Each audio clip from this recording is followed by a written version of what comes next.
Social media पर एक video खूब वायरल हो रही है।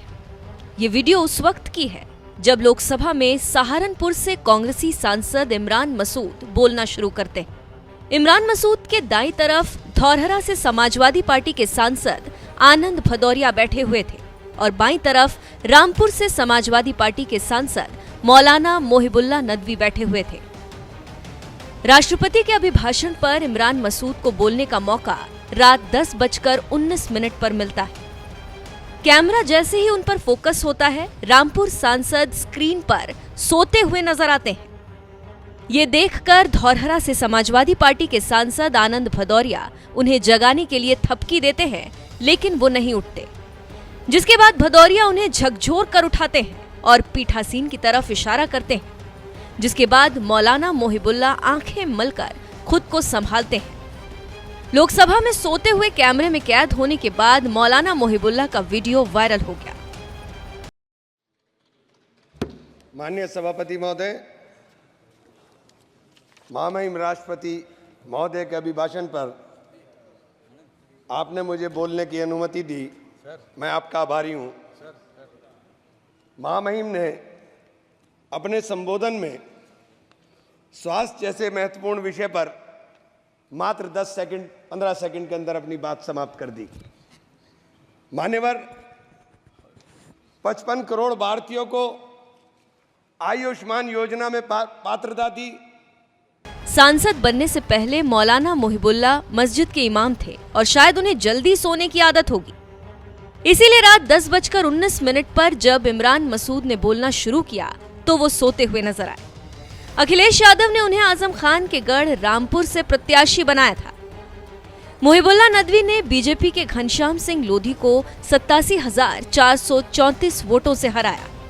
संसद भवन से कुछ ही दूरी पर बनी पार्लियामेंट वाली मस्जिद में मौलाना मोहिबुल्लाह नदवी इमाम थे।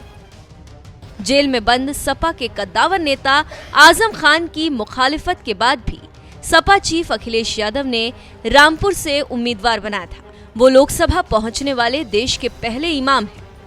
देश दुनिया से जुड़ी खबरों के लिए NMF न्यूज को जरूर सब्सक्राइब करें। वीडियो पर आपकी क्या राय है, हमें कमेंट कर जरूर बताएं। राष्ट्रपति के अभिभाषण पर इमरान मसूद ने क्या कहा, देखिए इस वीडियो में। महामहिम ने अपने संबोधन में स्वास्थ्य जैसे महत्वपूर्ण विषय पर मात्र 15 सेकंड के अंदर अपनी बात समाप्त कर दी। मान्यवर, 55 करोड़ भारतीयों को आयुष्मान योजना में पात्रता दी। 25,000 जन औषधि केंद्र खोले जा रहे हैं और 10 वर्ष से ऊपर के नागरिकों को भी प्रधानमंत्री आरोग्य योजना में पात्र बनाने का निर्णय लिया गया। लेकिन मान्यवर, इसके साथ ही एक और बात जो बार बार कही जा रही है कि जिस परिवार के अंदर 6 यूनिट होंगी केवल उनका ही आयुष्मान कार्ड बनेगा।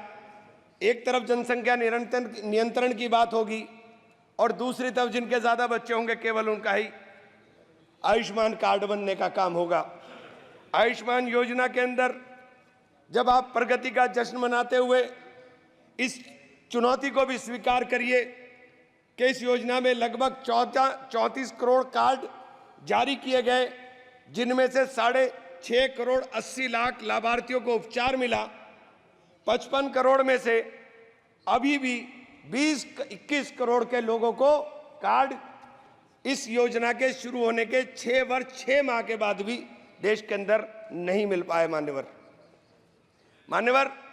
एक ही टेलीफोन नंबर के ऊपर जिस प्रकार से लाखों कार्ड एक टेलीफोन नंबर के ऊपर लाखों 7.5 लाख आयुष्मान कार्ड बना दिए गए। ये मान्यवर सरकार ने ही पकड़ा है, ये मैंने नहीं, सरकार ने ही पकड़ा है, ये सरकार ने ही बताया है। एक ही नंबर के ऊपर ये एक योजना लोगों के भलाई के लिए, लोगों के अच्छाई के लिए ये योजना थी। लेकिन इस योजना की अंदर जो खामियां हैं, मैं केवल उनके तरफ ध्यान दिलाने का काम कर रहा हूं। आयुष्मान योजना के जिस SECC डाटा सूची को बिना वेरिफिकेशन और जांच का आधार माना गया, उस सूची में भारी विसंगति है। 100 करोड़ रुपए की प्रॉपर्टी वालों के आयुष्मान बन गए, अल्पसंख्यकों के, दलितों के, आदिवासियों के और पिछड़ों के जो गरीब परिवार हैं उनके कार्ड नहीं बन पाए। मान्यवर, मैं ये बात आपसे कहना चाहता हूं। मान्यवर, मैं ये बात आयुष्मान योजना के ऑडिट में भी कैग ने गंभीर अनियमितताएं पाई थी। माननीय अध्यक्ष जी, हेल्थ सर्विसेज हमारे देश के लिए, चूंकि जिस देश का नौजवान स्वस्थ होगा, जिस देश का नौजवान स्वस्थ होकर के काम करेगा, वही देश तरक्की करेगा। स्वास्थ्य के ऊपर जब आप बात करते हैं कि हमने 315 मेडिकल कॉलेज नए बना दिए, लेकिन उन मेडिकल कॉलेज के अंदर क्या मानकों के अनुरूप आपने जो उपकरण है उनको उपलब्ध कराने का काम किया, या उन मानकों के अनुरूप आपने डॉक्टर उपलब्ध कराने का काम किया? मान्यवर, मेरे यहाँ शेखुल मेडिकल कॉलेज बनाया गया, 10 साल हो गए उस मेडिकल कॉलेज को, लेकिन आज तक उस मेडिकल कॉलेज के भवन हस्तांतरित नहीं हुआ, और जब भवन हस्तांतरित नहीं हुआ तो अनुरक्षण का पैसा नहीं मिला। मान्यवर, 10 साल तक जिसके ऊपर मेंटेनेंस ना हो, उस भवन को बताइए उसकी स्थिति क्या हो गई हो। मेडिकल कॉलेज बना दिया है, लेकिन मेडिकल कॉलेज के अंदर डॉक्टर नहीं है, एक भी सुपर स्पेशलिटी विभाग नहीं है। आप कह रहे हैं मेडिकल कॉलेज है, कोई सुपर स्पेशलिटी नहीं है, और जब सुपर स्पेशलिटी नहीं है तो फिर मरीजों को बाहर जाना पड़ेगा। मान्यवर, बड़ा चारों तरफ से घिरा हुआ, 3-3, 4-4 प्रदेश से घिरा हुआ क्षेत्र है मेरा। जब मेरे जैसे क्षेत्र जो समृद्ध क्षेत्रों के अंदर भी लगता है, वहां पर उस मेडिकल कॉलेज का, सरकारी मेडिकल राजकीय मेडिकल कॉलेज का ये हाल है, तो देश के अंदर क्या होगा? मान्यवर, इस तरफ ध्यान देने की जरूरत है। इसी प्रकार से आपने विश्वविद्यालय का है, विश्वविद्यालय मेरे माशा कुमरी विश्वविद्यालय खोला गया, 4 साल हो गए, लेकिन आज तक शैक्षणिक सत्र पूरा के तरीके से स्टार्ट नहीं हो पाया। मान्यवर, पूरी बिल्डिंग आज तक नहीं बन पाई। मान्यवर, पूरा पैसा नहीं मिल पाया। आपके केंद्रीय विश्वविद्यालयों में जिस प्रकार के 45 केंद्रीय विश्वविद्यालयों में 30% से अधिक शिक्षण पद खाली पड़े हुए हैं। मान्यवर, 30% से अधिक। एएमयू एक बहुत बड़ा शिक्षण संस्थान है, जहां शिक्षकों का अभाव है, उसका फंड लगातार काटा जा रहा है। किशनगंज के अंदर उसकी जो ब्रांच थी, वो ब्रांच ऑलमोस्ट बंद होने के कगार पर आ गई। मान्यवर, इन संस्थाओं से गरीबों के बच्चे पढ़कर निकल रहे हैं।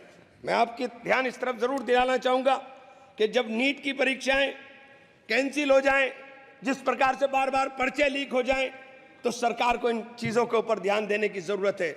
मान्यवर, देश का नौजवान आज परेशान है, चाहे वो अग्निवीर के नाम पर हो, चाहे वो नीट के नाम पर हो, और चाहे वो उद्योग धंधों के नाम पर हो।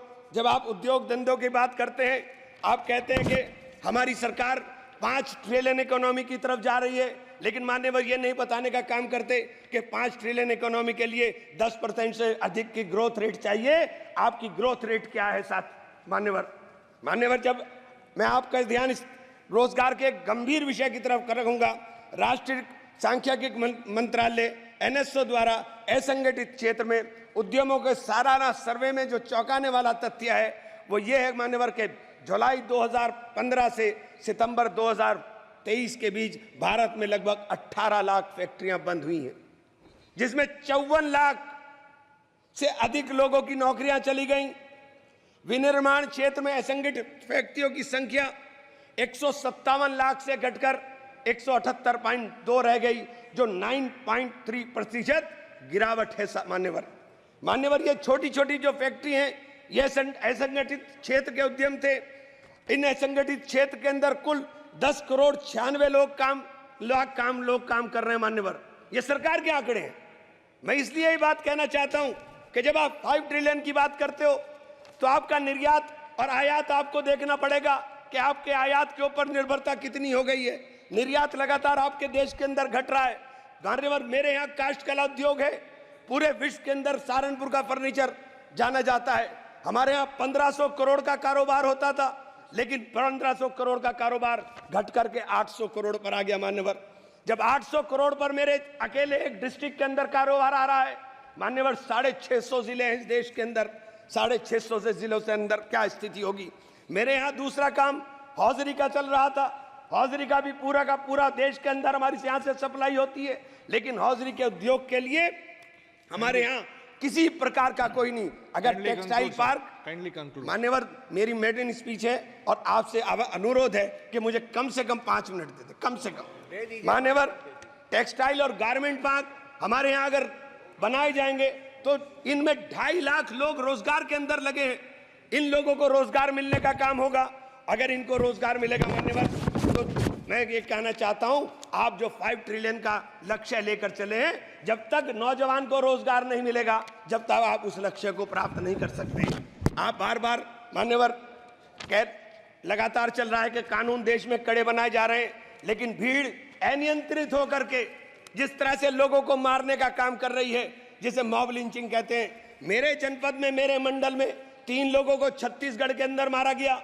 मान्यवर उत्तर प्रदेश के अंदर, अलीगढ़ के अंदर इस प्रकार के भीड़ तंत्र ने एक व्यक्ति की हत्या की। मान्यवर आगरा के अंदर 2 लोगों ने आत्महत्या की, केवल पुलिस के उत्पीड़न से तंग आकर के। मान्यवर फिरोजाबाद के अंदर एक कैदी मारा गया, जो पुलिस सही सलामत उठा करके ले गई। जो ये हालात देश के अंदर बन रहे हैं, आप कानून सख्त करने की बात कर रहे हैं मान्यवर, ये कानून सख्त करने से केवल काम नहीं चलेगा, उसके ऊपर अमल करने से काम चलेगा। मान्यवर अमल होना चाहिए। Please conclude please. 2 मिनट मान्यवर, बस 2 मिनट में कर दूं। अगर आप मैं आपसे मान्यवर जरूर एक बात जरूर कहना चाहूंगा। मेरे क्षेत्र में मां शाकुंभरी बहुत बड़ी सिद्धपीठ है। बाहर 10 साल से मान्यवर, पिछले 10 साल से दिल्ली यमुनोत्री नेशनल हाईवे अधूरी स्थिति के अंदर पड़ा हुआ है। बार बार बड़ा शोर मचाया जाता है कि सब पूरा हो रहा है, लेकिन आज तक नहीं हुआ। उस सिद्धपीठ के जाने का रास्ता मान्यवर उस हाईवे से जाता है। अगर मान्यवर इसी योजना के अंदर उसको शामिल कर लिया जाए कि हमारी सिद्धपीठ के ऊपर जाने वाले श्रद्धालुओं को रास्ता सही मिल जाए, तो मान्यवर लाखों लोग उधर जाने का काम करते हैं। मेरे शहर के अंदर, सहारनपुर शहर के अंदर मान्यवर एक एलिवेटेड हाईवे की आवश्यकता सबसे ज्यादा थी। मैंने आपके माध्यम से अनुरोध करना चाहता हूं कि हम लोग जीत कर आए हैं, लोगों ने बड़ी उम्मीदों के साथ जीता है। और मुझे तो कहा था रघुकुल रीत सदा चली आई, प्राण जाई पर वचन न जाई। जिन लोगों ने मुझसे वचन लेकर के जीत का वादा किया था मान्यवर, मेरी भी जिम्मेदारी है। मैं आपसे हाथ जोड़कर विनती करता हूं मान्यवर, सरकार को कहें कि हमारे धन्यवाद मान्यवर, आप लोग धन्यवाद। सर जी, श्री जगदम्बिका पाल।